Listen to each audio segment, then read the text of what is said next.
Hey everyone, it's Elizabeth here. So I'm just doing a quick video in regards to some of my thoughts, emotions, and feelings for the Camino de Santiago. I know I've used YouTube a lot in terms of finding things about the Camino as well as doing research, and so I hope that through some of the documentation that I do will kind of help somebody in the future. And I did do a video on why I'm walking the Camino, and I just want to, I guess, kind of clarify that when you go on certain spiritual pilgrimages or experiences, I've done enough in my life that these things come at the time that it's appropriate, and to some degree, your soul kind of calls you to do something for the betterment of yourself.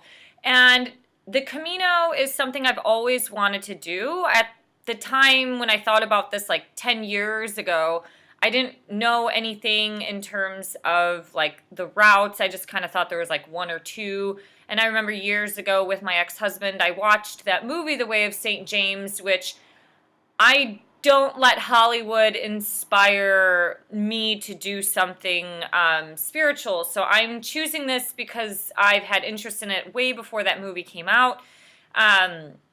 In addition to The Soul is Calling, I actually have been having a lot of dreams about the Camino. I do think dreams are very interesting. I don't know if I have a set opinion on what dreams are. I do think they are a mix of logical and spiritual notions or callings and things. I do think we logically process things in our dream, but I've also had dreams that have been so vivid and so amazing that they have been spiritual experiences. So I've had dreams about the Camino. Some of it is, I guess, like feelings on what might happen on the Camino, in addition to probably just processing some fears like getting lost or not reaching a village and then all of a sudden I have to sleep outside, which I know is probably very rare for it to happen, but I guess you just never know. So I am doing the Portuguese way. I'm kind of doing the halfway marker from Porto to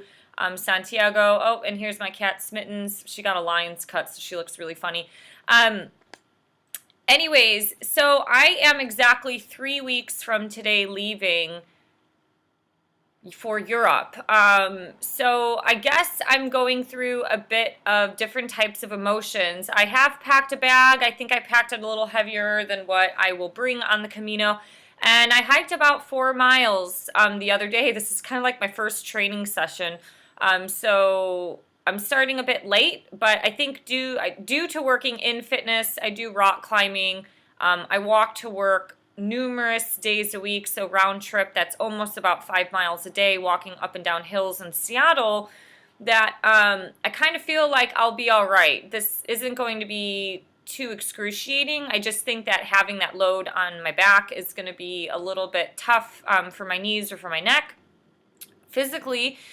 But man, I got really inspired through that little walk that I did from the waterfront in Seattle kind of down to the stadiums in Pioneer Square. It was just, I was listening to music and I was in the flow and I was really inspired.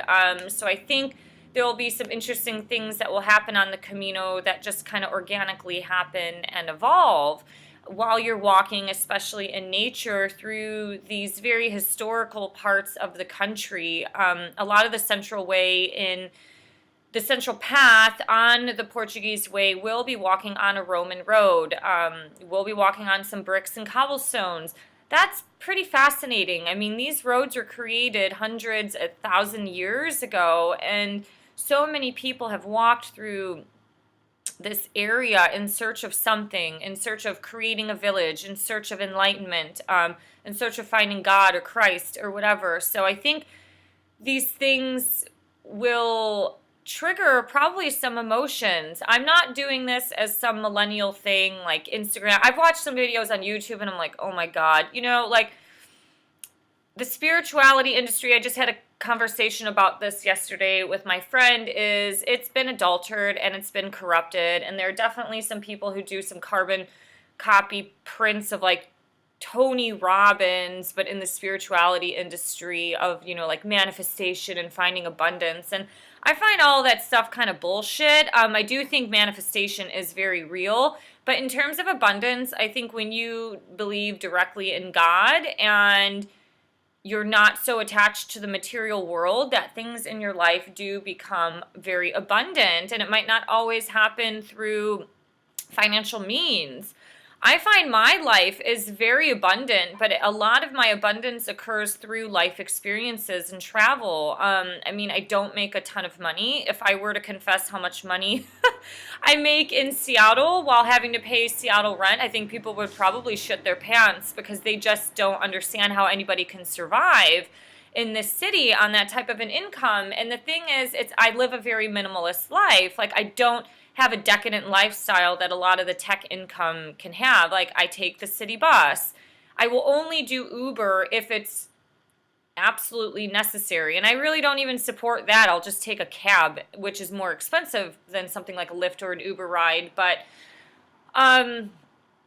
this journey definitely is going to be more emotional. I think, as I talked in my first video, some of it will be about rediscovery of yourself and of the spiritual sense, as well as just, I don't know, just pushing the reset button and escaping this life. A lot of some grievances I've had definitely occur because I think humanity, or the Western world, specifically America, is being socially engineered. And the more I go on Facebook, I really try not spending that much time online anymore. The more I go on Facebook, I'm just like, oh my God, we are creating our own problems. I mean, social media technology has opened up a web. Everyone complains about our president, but yet they don't see all the narcissistic bullshit posts that they rant on Facebook about. So it's kind of like he's a reflection of who we are as a society. And a lot of that includes some very intelligent people who are still very judgmental. So anyways, I'm really excited at this point. Maybe next week I'll be a little emotional. I've had some emotions the last few days just because of going to Porto. I am reliving some of my past. Things will find their way, I think, in Porto, but also in the Camino. I mean, I might be really excited, but I might break down because it's like I remember that exact bench that my ex-husband sat at wearing mustard-colored pants that we bought at like H&M or something like that. It's like you relive these things. And my ex and I were very adventurous people. I mean, I was a little bit more adventurous in certain things like scuba diving and stuff like that. But we both put our imprints on the world and we traveled a lot with each other. So it's like no matter where I go, my past will always be with me. But it's all about the acceptance part of it. So that's where it becomes interesting. Because I am an emotional human being. I think a lot of us are emotional. And it triggers those emotions because it's just a beautiful memory that's now a memory. And you're just living your life in this point in time. So I do think these things happen, or like things like the Camino call people when it's right. And it will be very interesting to see how this journey goes.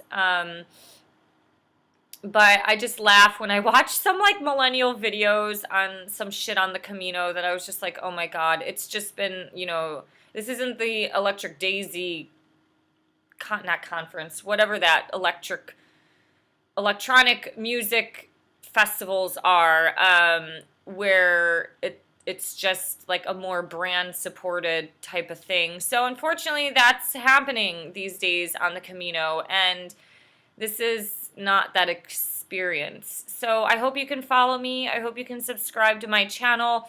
I hope that the messages that I give you, if you are interested in walking the Camino, specifically the Portuguese way, I hope that some of my videos, blogs, and insights will help you on your path and journey. I had a lot of fears, a lot of like, oh my God, what happens if I get lost? Like, I got to find a SIM card and all this stuff like that. And I think it's like I've calmed down and I've realized that the worst case scenario, I'm not walking the Pacific Crest Trail. The absolute worst case scenario is that you find a village and then you have to hop on a train or catch a cab somewhere. Like, that's the absolute worst scenario.